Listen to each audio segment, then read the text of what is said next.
Welcome to the morning. It's Friday, December the 20th. I want to talk about the debt ceiling or the debt limit because no one really knows what it is, and it's probably worth talking about. And I think it's so illustrative of how the Republican Party just does whatever Donald Trump says, no matter what they've said in the past. So the debt ceiling, effectively, is the nation's credit card.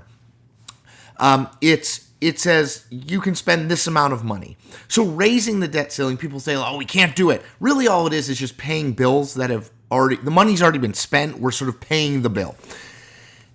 That's all you really need to know. What the debt ceiling has been is a very popular thing among Republicans, congressional Republicans, for quite some time now. And the reason why is because it is a pinch point every time the debt ceiling needs to be increased, and Congress has to do it. It's a pinch point for deficit hawks, primarily in the Republican Party, to say, see, this is it. We will not agree to raising the debt ceiling again unless you give us some things on the cutting side, on the reduction side, right? It's been a leverage point that they are able to use to get some concessions on spending, to try to cut back spending. So it's been popular. Okay, lo and behold, Donald Trump comes in amid this ongoing fight on Capitol Hill about keeping the government open, and he says, we should just get rid of the debt limit. This is stupid. The debt ceiling is stupid. And if we can't get rid of it, at a minimum, we should kick it 2 years down the road so we don't have this debate during my presidency, or at least the first 2 years of my presidency. And Republicans, at least a lot of them, are like, okay, that sounds good. Now, to their credit, 38 Republicans voted against a 2-year kicking of the can down the road with the debt ceiling. This happened on Thursday night. That includes Chip Roy from Texas, who Trump personally attacked, though Chip Roy is just being consistent. Chip Roy has said forever, the debt ceiling is the only way, it's our only leverage to try to cut federal spending, so why would we give it up?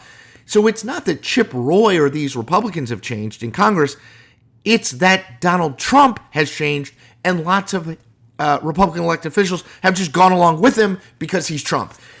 It's just a remarkable thing that the debt ceiling went from a thing that Republicans said, this is good, that we need this, to a thing that says we need to either totally get rid of it, which, by the way, is a position they share with none other than Massachusetts Senator Elizabeth Warren.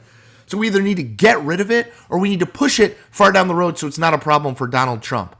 It's just a remarkable piece of evidence of how quickly a whole hell of a lot of elected officials in Congress, Republicans, will just change their position on a dime on something that you would think would be core to them, which is spending, cutting spending in the federal government, because Donald Trump said so. So whatever happens, if you get a majority of Republicans voting to either get rid of the debt limit, which seems unlikely, or to push the debt ceiling, another debt ceiling vote 2 years down the road, it's a remarkable reversal of where the party has been for the last decade plus. And the only reason that there's a change is because Donald Trump decided he didn't like it anymore. All right, that's it for me this morning. Everybody take care.